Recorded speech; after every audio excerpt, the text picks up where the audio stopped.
Hello YouTube, this is Triple Valve Metro Camel. Welcome to the video today and thank you so much for joining me. I do apologise for the recent uploads on the channel being all London Underground related stuff. It's not everyone's cup of tea. Some of you may have enjoyed it, some of you may be looking for some model railway stuff and being a bit disappointed there's no uploads recently. Anyways, I've got something here I want to show you that's very simple to do at home and I've got great pleasure out of doing over the past 24 hours. It's the 040 Hornby saddle tank that you may have seen in a couple of my videos, and it was sitting underneath my shelf in the layout room and basically getting very dusty and very forlorn and just basically a bit untidy. So I thought I might give it a bit of a makeover. In fact I did. So I'm going to show you what I've done, and the idea of this video is that anybody can do this at home, the simple little loco like this, and really bring it to life. So the first thing I did, I decided the factory finish paint on the cab roof and basically the black areas of the loco needed a bit of a repaint. So I gave it 2 or 3 coats of rail match matte black on the front there for a start. So I'll take you around the front of the loco. Let's begin with the front, shall we? So looking at the smoke box, chimney, and around the buffer areas, that was given a fresh repaint between 2 to 3 coats of matte black there.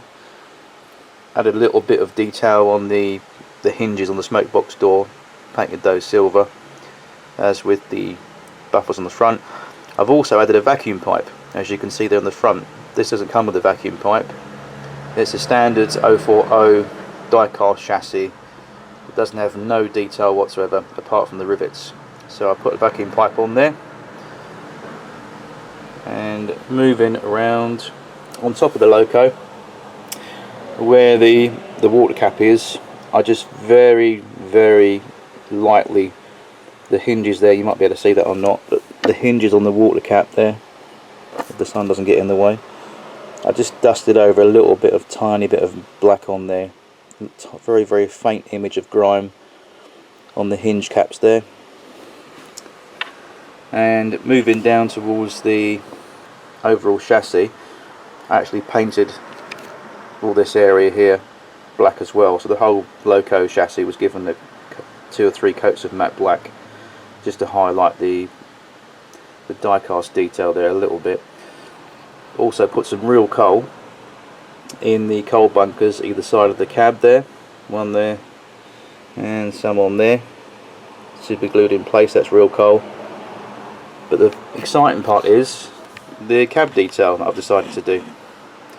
First off, I'm not sure if you can see this at home, I'll try and zoom it in, but the cab floor was actually repainted in a, I think, yes, rail match sleeper grime, which is the closest to really worn grubby wood sort of colour.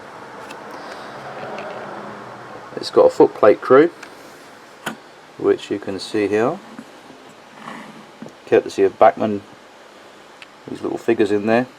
And also I actually repainted the controls in the cab. Try and bring it in for you. There we go. Oops. So I sat and painted all those by hand last night. It's not fantastic, but it adds a little bit of detail there, doesn't it? And around about 4 hours ago I sat and scratch built these brackets on the back of the loco here, and these basically came from, you know, the modelling kits you buy and you cut the parts off the fret. Well, basically I had some spare fret left over because you never know what you're going to need it for, and I scratch built these brackets on the back there.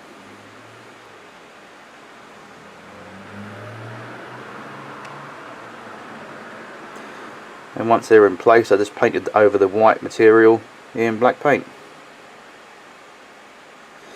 And I had a fire iron tool in my bits and pieces box.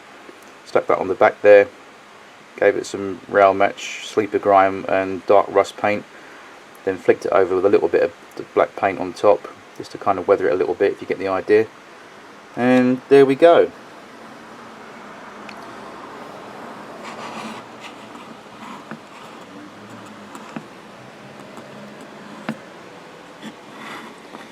and I think that's given it a nice little lease of life.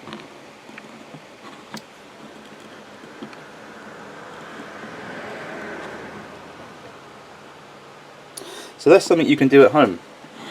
Just a little quick video to show you what I've done with that loco, and I'm sure it will be an interesting little project for yourselves at home. You may want to just do something very simple, or like what I've done, super detail it, but it basically proves that you can bring something to life with just a few little details to add on there, and also a little bit of paint here and there. So now she's ready for the layout, and she can proudly run around the layout with a crew on board. So there we go. Hope you enjoyed this quick vid, and I'll see you again soon with something train related. Take care now. God bless. Bye bye.